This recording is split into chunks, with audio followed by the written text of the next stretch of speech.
اعوذ باللہ من الشیطان اللعین الرجیم بسم اللہ الرحمن الرحیم ان اللہ وملائکتہ یصلون علی النبی یا ایھا الذین آمنوا صلوا علیہ وسلموا تسلیما اللہم صل علی محمد وعلی محمد۔ محترم ناظرین، جیسا کہ ہم ہر ہفتے یہ کوشش کرتے ہیں کہ تربیت اولاد کے حوالے سے اسلام کی بالکل بیسک نالج بچوں تک پہنچایا جائے، خاص کر ان بچوں کے لیے جہاں ان کو آس پاس دینی ادارے نہیں ملتے یا کچھ مدرسے وغیرہ کا انتظام نہیں ہے، اور وہ بچوں تک جو ہے نا یہ نالج پہنچے۔ یہ ہماری اہم کوشش رہی ہے، اور ہم آپ سے برابر گزارش بھی کرتے چلے آ رہے ہیں کہ اگر آپ نے اب تک یہ چینل سبسکرائب نہیں کیا ہو تو اس کو ضرور سبسکرائب کریں، اور اپنے کانٹیکٹس میں اس کو ضرور شیئر کریں۔ ہو سکتا ہے آپ کے ذریعے سے کسی معصوم بچے تک یہ باتیں پہنچ جائیں اور آپ ثواب جاریہ میں شریک ہو جائیں انشاءاللہ۔ تو عزیزو، ابھی تک ہم نے جن چیزوں پہ گفتگو کی تھی وہ چلتے چلتے اصول دین اور فروع دین کے اس اہم موضوع پہ آ کے رکی ہیں جس کو جہاد کہتے ہیں۔ آج سارے دنیا میں جہاد کے نام سے غلط فائدہ اٹھایا جاتا ہے، جیسے کہ میں نے گزشتہ درس میں بھی بتایا تھا کہ جہاد کا مطلب بم کے دھماکے کرنا نہیں ہے۔ جہاد کا مطلب معصوم بچوں کے جان کے ساتھ کھیلنا نہیں ہے۔ جہاد کا مطلب دوسروں کو پریشان کرنا نہیں ہے۔ جہاد کا مطلب دوسرے کا درد سمجھنا ہے اور حق کی راہ میں گامزن رکھنا ہے اپنے آپ کو۔ اللہ کی راہ میں آگے بڑھنے کا نام جہاد ہے۔ اور جہاد کی کئی قسمیں ہیں۔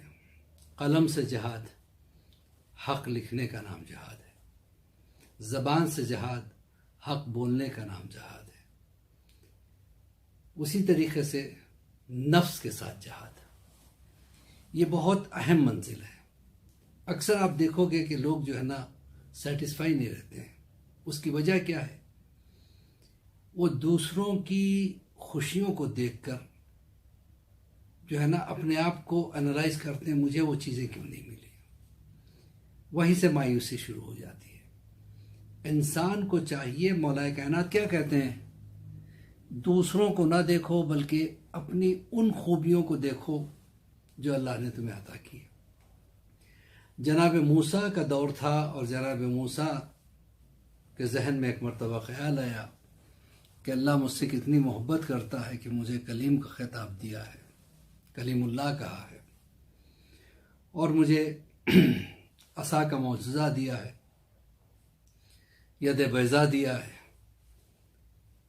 جبرائیل آئے، سلام کیا کہ موسیٰ، اللہ نے کہا ہے کیا تم اللہ کے دوست سے ملاقات کرنا چاہتے ہو؟ جناب موسیٰ نے پریشان ہو کے کہا، اچھا اللہ کا کوئی دوست بھی ہے جسے میں نہیں جانتا؟ کہا ہاں ہاں بے شک میں ملنا چاہتا ہوں۔ کیا پھر تم سامان سفر تیار کرو اور نکلو اللہ کی راہ میں اس سے ملاقات کے لیے۔ ڈائریکشن بتایا گیا، اس طریقے سے چلو، فلاں فلاں جنگل، پہاڑ وغیرہ سب پار کرتے ہوئے جاؤ۔ جناب موسیٰ کئی دن کئی رات چلتے چلتے اس ایڈریس پہ پہنچے جہاں کا ایڈریس بتایا گیا تھا، فلاں جگہ تمہیں اللہ کا دوست مل جائے گا۔ وہاں ایک غار تھا، اس غار میں موسیٰ نے دیکھا ایک بالکل بوڑھی سی عورت جس کی نہ آنکھیں جو ہے نہ صحیح ہے، نہ وہ دیکھ سکتی ہیں، نہ پیر صحیح ہے، نہ ہاتھ صحیح ہے۔ ہاتھ کام نہیں کر رہے ہیں، پیر کام نہیں کر رہے ہیں، آنکھیں سے بھی معذور ہے بیچاری، وہ دیکھ بھی نہیں سکتی۔ موسیٰ پریشان ہو گئے، یہاں پہ کہاں ہے اللہ کا دوست؟ دیکھا کہ اس بڑھیا کے چہرے پہ مکھیاں بھن بنا رہی ہیں، اس میں طاقت نہیں ہے کہ وہ ہاتھ سے اس کو اڑا بھی سکے۔ موسیٰ نے کہا پروردگار تو نے یہ ایڈریس بتایا تھا، یہ بتا دیا تھا، میں یہاں تو پہنچ گیا، اس اشتیاق میں پہنچا کہ تیرے دوست سے ملاقات کروں گا، لیکن مالک یہاں پہ تیرا دوست ہے کہاں؟ کہا جاؤ اس کے قریب میں جاؤ موسیٰ، تمہیں پتہ چل جائے گا۔ جیسے اس بڑھیا کے قریب میں جناب موسیٰ پہنچے، بڑھیا جبکہ دیکھ نہیں سکتی تھی، دونوں آنکھوں سے اندھی، اس نے کہا سلام موسیٰ، آپ تشریف لے آئے؟ موسیٰ کو حیرت ہوئی، کہا کہ تو مجھے دیکھ نہیں سکتی، تجھے کیسے پتہ چل گیا کہ میں آ گیا ہوں؟ بڑھیا نے مسکرا کے کہا کہ موسیٰ جس دوست نے آپ کو میرا پتہ دیا تھا اسی نے مجھے آپ کا پتہ دیا ہے۔ پریشان ہو گئے جناب موسیٰ، کہا کہ تجھے آخر کیا بات ہے کہ تجھ پہ اللہ اتنا مہربان ہے، آخر تو کون سا وہ عمل کرتی ہے، کون سی وہ عبادت کرتی ہے تاکہ میں بھی وہ عبادت کروں؟ دیکھیے یہ ہوتا ہے شوق۔ کہا آخر تجھے کون سا عمل ہے جو اللہ کو اتنا پسند آ گیا؟ بڑھیا نے کہا کہ میں ہر وقت اللہ کا شکر ادا کرتی رہتی ہوں۔ موسیٰ کو حیرت ہوئی، کس بات کا شکر ادا کرتی؟ نہ تیری آنکھیں صحیح ہیں، نہ تو آنکھوں سے دیکھ سکتی ہے، نہ تیرے ہاتھ صحیح ہیں، نہ کوئی کام کر سکتی ہے، نہ تیرے پیر صحیح ہیں، تو چل بھی نہیں سکتی، کس بات کا شکر ادا کرتی ہے؟ کیسی بات کا تو شکر ادا کرتی ہوں؟ آنکھیں ہوتی تو شاید میں کسی نامحرم کو دیکھنے کا گناہ کر بیٹھتی، ہاتھ ہوتے تو پتہ نہیں کچھ غلط کام بھی کر دیتی، پیر ہوتے تو شاید میں غلط راستوں پہ چلی جاتی۔ میں شکر اس بات کا کرتی ہوں کہ اللہ نے ان طاقتوں کو لے کے مجھے زیادہ سے زیادہ ایک جگہ بیٹھ کے اللہ کی عبادت کرنے کا موقع دیا۔ دیکھیے اللہ کا شکر ادا کرنا چاہیے۔ نفس پہ کنٹرول کرنے کا نام جہاد ہے، دوسروں کے درد کو سمجھنے کا نام جہاد ہے۔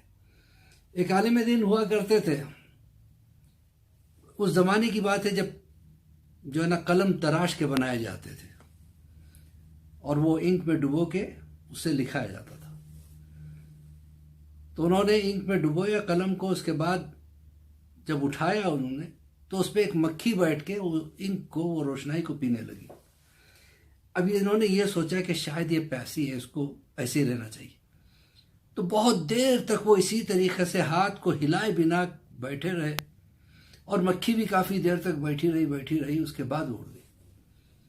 جب وہ دنیا سے گزر گئے تو ان کے شاگرد نے دیکھا کہ وہ بہت اچھی حالت میں، پوچھا کہ اے استاد محترم، آخر آپ کا کون سا عمل ہے جو اللہ کو اتنا پسند آیا کہ آپ کو اتنا بڑا مرتبہ دیا؟